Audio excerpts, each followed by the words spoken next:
ay rated SPG. Striktong patnubay at gabay ng magulang ang kailangan. Maaaring may masiselang tema, lengguwahe, karahasan, sexual, horror o droga na hindi angkop sa mga...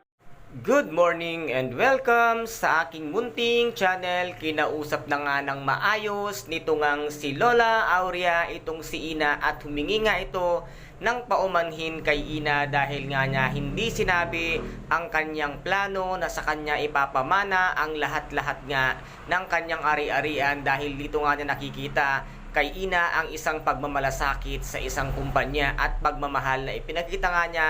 kay Lola Aurea at dito naman ay halos hindi makapaniwala at hindi nga matanggap nito ngang si Ina ang naging desisyon nito ngang si Lola Aurea na siya ang pamanahan at sa kanya lahat ibibigay ang yaman na para sana ay sa kanyang tunay na apo na 2 kambal. Ngunit wala din ating kalam-alam itong si Lola Aurea na hindi niya nga pala ito tunay na anak ay tunay na apo, kaya't ngayon si Ina lamang ang kanyang pinagkakatiwalaan. Ngunit nasipilit pa rin nga kinausap nito ngang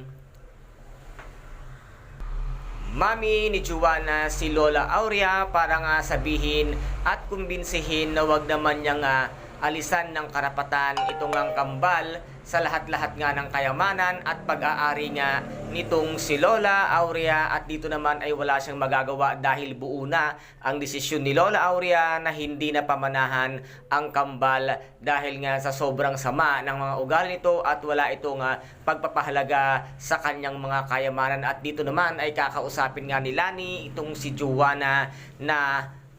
magpakabait muna kay Lola Aurea, lalong-lalo na nga kay Ina na ngayon ay sa kanya na ipinamana ang lahat at hinihintay na lang na mapirmahan nga ni Ina ang donation sa lahat-lahat nga ng ari-arian nito ngang si Lola Aurea para siya na ang humawak ng lahat ng yaman ng mga De La Costa at dito naman ay makikipagplastikan na kaya ng tuluyan ito ngang si Juana kay Ina para lamang muling makuha ang loob nito ngang si Lola Aurea at ito ngayon ang kanilang plano, ang magpakabait at magbait-baitan acting para sa kanilang mga plano at mas isakatuparan nila ang kanilang mga gagawing pag-agaw sa yaman nito ngang si Lola Aurea. Kaya guys, kung nagustuhan po ninyo ang aking videos for today, paki-subscribe na lamang po ng aking channel, paki-like and share para maging update kayo sa lahat ng gagawin kong video dito sa Shining Inheritance. Maraming salamat po, ingat, God bless and